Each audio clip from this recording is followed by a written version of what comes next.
Un ami prêtre m'a raconté que dans une de ses anciennes paroisses, il avait l'habitude chaque semaine d'aller célébrer l'Eucharistie à la maison de retraite du village.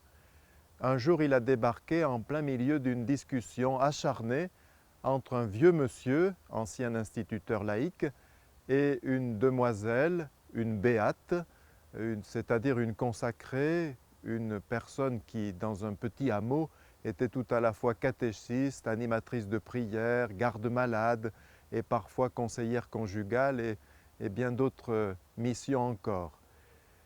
Monsieur le curé, avec mademoiselle, nous ne sommes pas d'accord. Elle prétend que Jésus, son baptême, c'est celui du Jourdain. Ce serait donc un baptême d'adulte, alors que tout le monde sait que le baptême de Jésus, c'est sa circoncision. C'est un baptême d'enfant. Qui a raison? Les deux se soutiennent, puisque depuis Abraham, le père des croyants, la circoncision était l'admission dans le peuple de l'Alliance, l'entrée dans la famille de Dieu.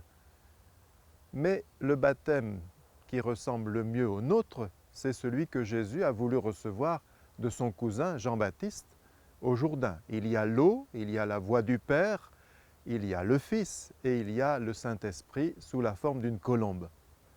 Cependant, ce jour-là, monsieur le curé leur a dit « Vous avez tort tous les deux ».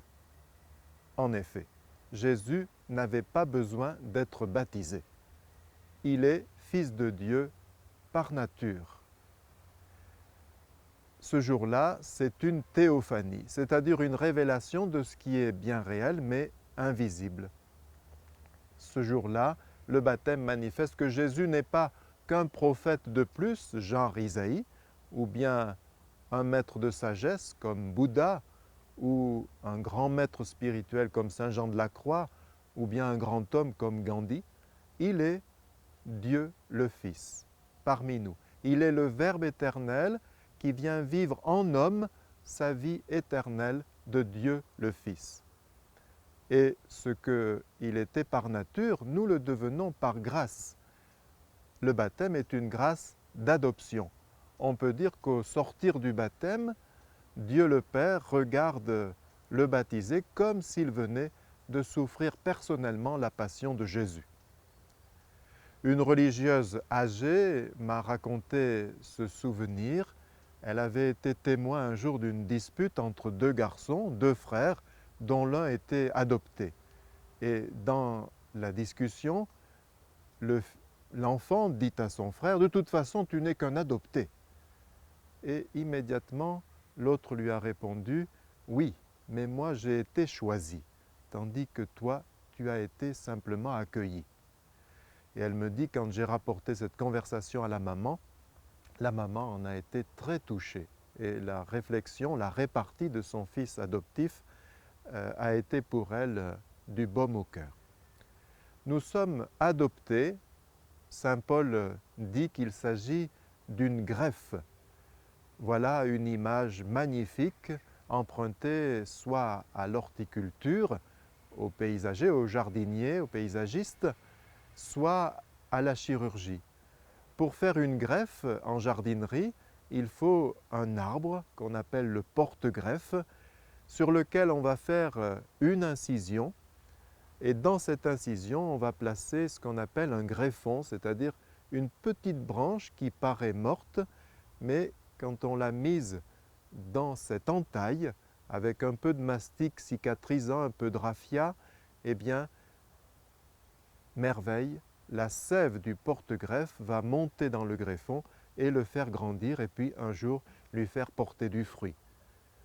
En chirurgie, eh bien, la greffe nous dit aussi que nous recevons ce cœur nouveau de la part de Dieu. Nous désirons ce cœur nouveau pour vraiment vivre de la vie de Dieu, mais comme en chirurgie, le gros problème, c'est que nous faisons du rejet, de l'antigreffe. C'est comme si les moindres cellules de notre organisme se mobilisaient contre cet organe qui pourtant est là pour nous donner la vie. Et alors il faut trouver des anti-rejets. Reprenons l'image de la greffe en horticulture. Il faut simplement bien faire remarquer que dans le baptême, c'est le contraire qui se passe. En horticulture, il s'agit de prendre un arbre sauvage et pour lui faire donner de bons fruits, on met un greffon de poire belle Hélène ou bien de pommes rainettes, enfin d'une belle variété, et l'arbre sauvage va donner ces beaux fruits. Tandis que dans le baptême, le greffon, c'est lui qui est le sauvageon. Et nous sommes greffés sur Jésus qui va nous donner la vie. Les pères de l'Église ont beaucoup insisté là-dessus en disant que Jésus est l'arbre avec les entailles, à ses mains, à son côté, à ses pieds. Il n'attend que les greffons pour leur donner fruit.